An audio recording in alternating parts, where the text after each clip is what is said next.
Buenas tardes compañeros, el día de hoy el equipo conformado por Steven Garita y mi persona Génesis Cabezas vamos a presentarles una línea del tiempo construida a partir de 12 obras de movimientos artísticos pertenecientes al siglo XX. Esperamos disfruten la presentación.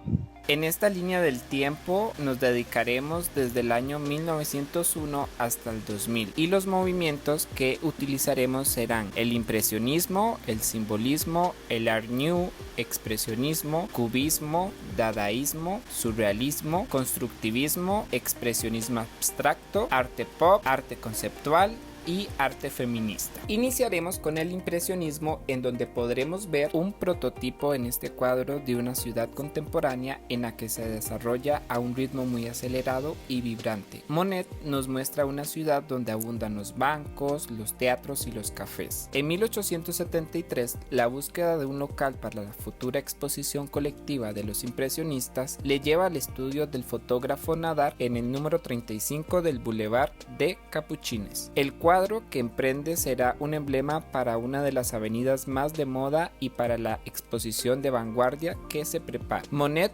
opta por una visión en picado, como en las fotografías aéreas, que fueron uno de los muchos éxitos de su anfitrión. Esta composición en diagonal se ordena según dos planos determinados por la luz, la acera de la sombra y la acera del sol, con las fachadas iluminadas de los edificios. La fotografía aportó una nueva manera de concebir el encuadre de la imagen. Esto sería aprovechado por los impresionistas. Este cuadro es un claro ejemplo de las características de los impresionistas, como pinceladas sueltas, se enfocaban en la luz, en el efecto que tienen sobre la visión y la percepción. También les interesaba pintar la vida cotidiana y los cambios debido a la modernización y el espacio urbano. Las vistas urbanas tienen especial atractivo para los impresionistas, sobre todo los atardeceres de días lluviosos o nublados, como lo plasma Monet en esta obra. Ahora hablaremos sobre el simbolismo con el artista Gustave Moreau y su obra Júpiter y Semele. El artista Gustave Moreau fue un precursor del simbolismo, incluso se cree que pintaba con características simbolistas desde antes, y el auge de este movimiento le permitió volverse muy famoso. Entre los temas recurrentes se encontraban las mitologías, que es la temática de la obra presentada ante ustedes el día de hoy, y una característica simbolista que representaba mucho a Gustave era el arte como me hace sentir más de lo que puedo ver, y es un poco del ejercicio que me gustaría desarrollemos con esta obra mientras yo les comento la temática general de la obra. El dios Júpiter se involucra con su amante Semele, que es una humana normal y no lo puede ver en su forma real porque puede morir. La esposa original de Júpiter se da cuenta del romance, visita a Semele y la persuade para que le diga a Júpiter que le muestre su forma real, ya que él no es quien ella cree. Así que Semele, intrigada, convence a Júpiter, él se transforma y Semele muere. Dentro de la obra podemos notar que hay otros elementos, ¿verdad? Otros personajes, y esos personajes pues podríamos ir identificándolos uno a uno, pero en general son personajes del panteón. Recordemos que a Gustave le gustaba mucho pues las temáticas mitológicas, y pues en esta obra impregna gran parte de esos personajes. Y aparte, además, el fanatismo de este artista frente a estos temas mitológicos reflejaba el deseo interno del artista frente a tanto que si fueran reales, como la satisfacción que le generaba el poder pintarlos y dejar volar su imaginación haciéndolo. En el Art New se da un auge en la publicidad, con una estética que se populariza en la época, con promocionales, afiches, tipografías, para crear arte desde la publicidad. En todas sus manifestaciones, el Art New representaba un rechazo del historicismo y el clasicismo académico, y reflejaba una búsqueda consciente de formas artísticas nuevas, pero genuinas, que fueran capaces de expresar la era moderna. La fama de este artista se debe al llevar el arte del cartel modernista a la perfección, sobre todo sus carteles de figuras femeninas, ya que tuvieron gran reconocimiento y admiración en la época modernista de Europa. Sus diseños se caracterizan por líneas sinuosas, flores de tallos finos, retorcidos, mujeres exóticas, sensuales, de largas largas y sueltas cabelleras. Como se puede apreciar en la obra Paper Job, el artista busca un estilo descuidado como el que tienen las letras, pero es algo intencionado como para no distraer la intención de la línea artística.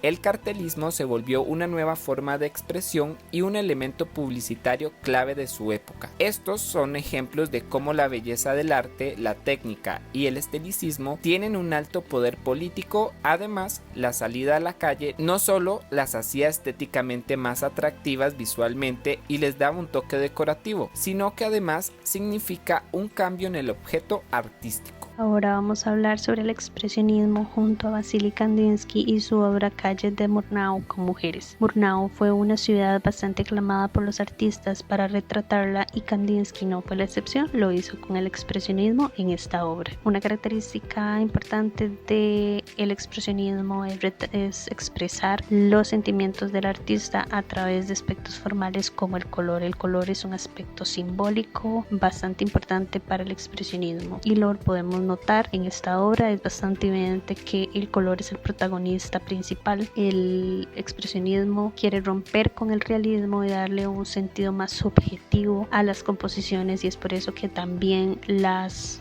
siluetas de las mujeres pierden protagonismo, porque ya no es tan importante darle realidad, incluso empieza a deformarse las figuras humanas, por decirlo así. El expresionismo busca dar una respuesta emocional a las frustraciones o a los sentimientos de los artistas. En cuanto al cubismo, es un movimiento artístico moderno que surgió alrededor de 1907 en París. Entre sus características importantes sobresale la aplicación de múltiples perspectivas, el uso de formas geométricas, una paleta de colores monocromática y un plano de imagen aplanado. El cuadro de la mujer que llora representa un claro símbolo contra la violencia del siglo XX, ya que fue realizada durante la Guerra Civil Española. El rostro de la mujer chillando que aparece en esta obra está basado en Dora Maar, la artista y fotógrafo con quien Picasso mantuvo una relación amorosa durante 10 años. Un aspecto característico de la obra de Picasso es la manera en que recomponía las formas humanas, la misma que se empleaba para reordenar los distintos componentes de una naturaleza muerta en el cubismo, desplazando los ojos, las orejas, la boca y la nariz para intensificar las emociones. Así, deformando la figura humana, sentía que podía expresar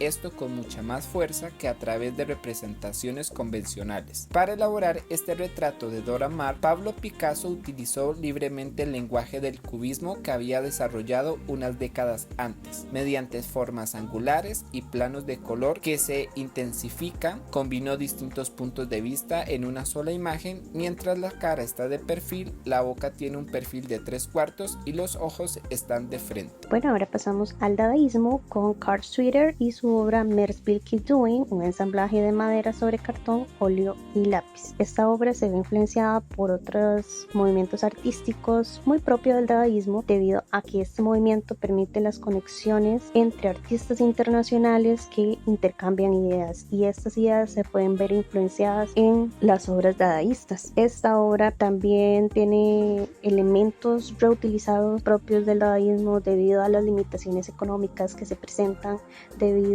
a la Primera Guerra Mundial. Los artistas deben buscar la manera de hacer arte con lo que tienen, y pues Schweitzer encuentra estas piezas de madera en una playa llamada Kiduin y las compone acá en esta obra.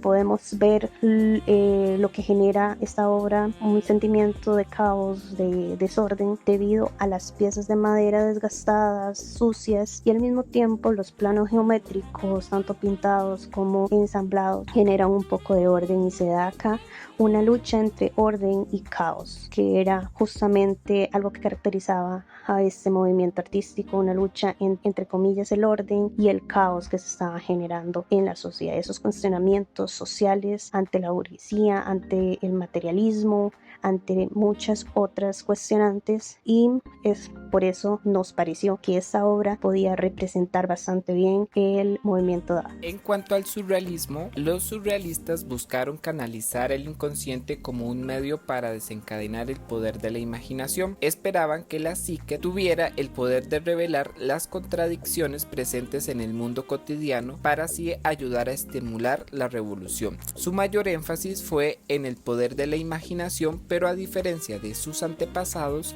creían que se encontraban revelaciones en la calle y en la vida cotidiana. Algunas características que predominaban era el automatismo, la búsqueda de casualidades extrañas pero significativas entre objetos incongruentes que resalten nuevas ideas o conceptos. Pero, como se puede apreciar en esta obra, hay una imagen de formas eróticas que se entrelazan. El artista Masson mezcla símbolos de vida y muerte. Se puede descifrar dos figuras grandes, pero ambas muestran elementos de genitales masculinos y femeninos. La figura femenina se sienta a la derecha con una gran vagina en forma de concha, mientras su brazo cubre un tronco fálico. Se recuesta con una manzana en la boca para evocar la narración de Adán y Eva, con sus implicaciones tanto en el origen de la vida como en la tentación sexual. El torso de la figura masculina también se abre cuando inclina la cabeza hacia atrás, tocando el caparazón de la mujer, en un acto de placer coital. Su trabajo en estos años de la posguerra representaba contenido erótico, a veces pornográfico, que variaba mucho en estilo y técnica.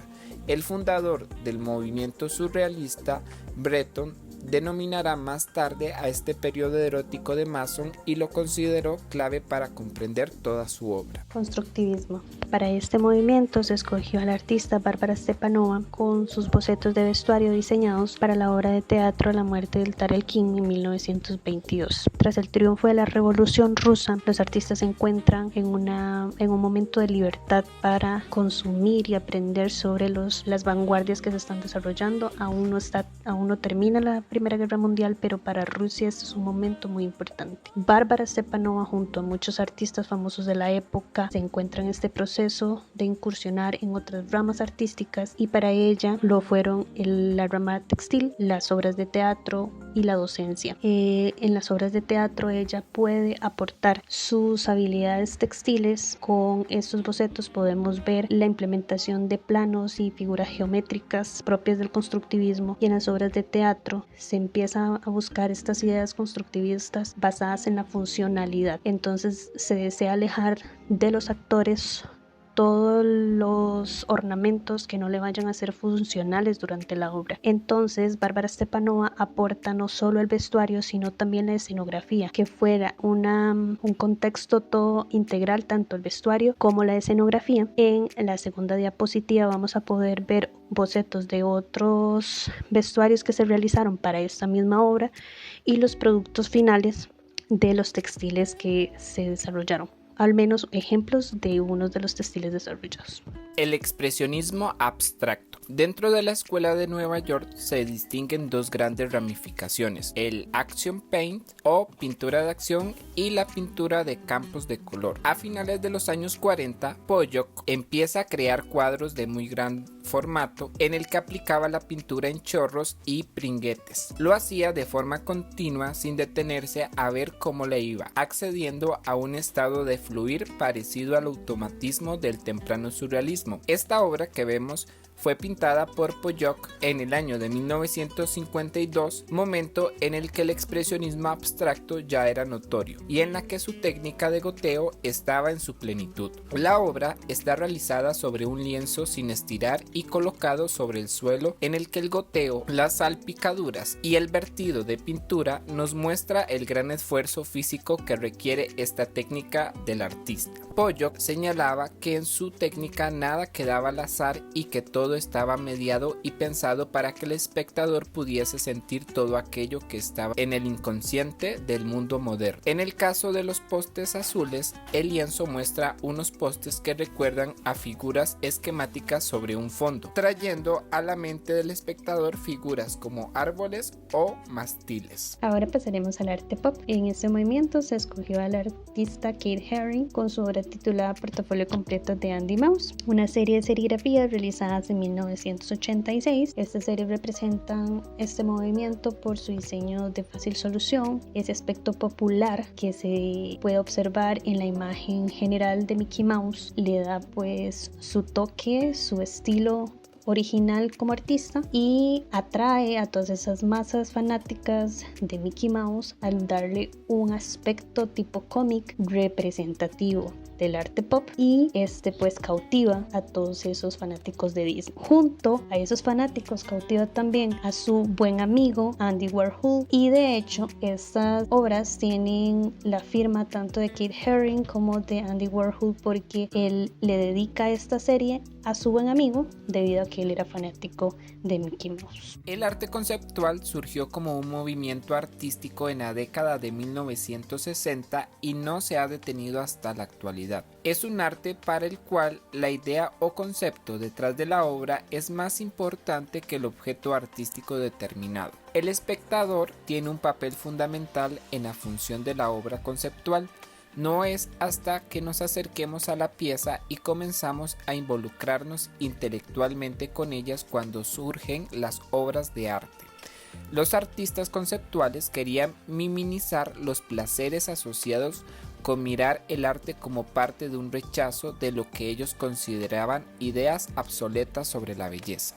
La vida del artista Joseph cambió repentinamente cuando, piloteando su Stuka, un bombardeo alemán en plena Segunda Guerra Mundial, una tormenta de nieve lo hizo estrellarse en una aldea, donde fue rescatado por un grupo de nómadas que, utilizando grasa animal y fieltro para calentarlo, le salvaron la vida. En este caso debemos de entender este acontecimiento porque a raíz de eso nace su obra Silla de Grasa, que se enfrenta a la concepción tradicional impuesta por Duchamp, que ya no podemos utilizar esta silla para sentarnos en ella. La grasa, muy contrario a cualquier elemento sólido relacionado con la escultura, es maleable y solamente puede tener forma durante un tiempo determinado. Una silla de madera es un objeto común muy usado, al que el artista ha sentado grasa hasta una considerable altura, modelando y alisando su superficie superior en declive desde el respaldo hasta el borde del asiento. Pero su geometría no es rígida ni racional, sino blanda, orgánica y racional, porque moviliza nuestras percepciones conscientes. La silla representa aquí una especie de cuerpo, una anatomía humana, el área de los procesos naturales de digestión y defecación y los órganos sexuales. Además, el artista alemán añade un hilo de cobre enrollado en la parte superior del mueble, vinculándolo con el valor calorífico y la vida. La silla de Joseph puede considerarse como una de las creaciones que mejor define el arte después de la Segunda Guerra Mundial. Ahora llegamos a lo que es el arte feminista. Acá encontramos la instalación El Tendedero de Mónica Mayer, una artista mexicana comprometida con el feminismo. Ella convoca 800 mujeres y les pide complementar la frase: como mujer, lo que más me disgusta de la ciudad es, y sus respuestas se colocan en el tendedero, en este papel rosa, y esta obra se realiza un año después en un proyecto llamado Make It Safe y se reactiva en 2009 y en 2016 como una protesta ante este problema que se sigue dando aún el pasar de los años en contextos sociales diferentes y bajo normas diferentes. Para ir reactivando la obra, ella va haciendo un estudio y va cambiando las preguntas y se va dando cuenta que las respuestas también van cambiando y se van liberando unas mujeres y se van dando otras problemáticas relacionadas al acoso, a la violencia, al feminicidio, entre otras cosas. Esta obra es muy importante, creo que representa bastante al arte feminista, ya que es una manera de vincular al espectador con la obra desde el pensamiento de las mujeres. Bueno, hasta acá sería nuestro análisis. Como conclusiones queremos mencionar que muchos de estos movimientos surgieron a raíz de acontecimientos políticos y sociales en los que los diferentes artistas buscaban nuevas formas de expresión, generar nuevas maneras de comunicarse y al mismo tiempo encontraron reinterpretar su visión del mundo a través del arte. Para nuestra actualidad son referentes que debemos de comprender tanto su pasado y al mismo tiempo reinterpretar nuestro presente, que nos hace identificarnos y generar a partir de esto obras de nuestras necesidades personales y al mismo tiempo colectivas. Y a continuación vamos a adjuntar la bibliografía de investigación.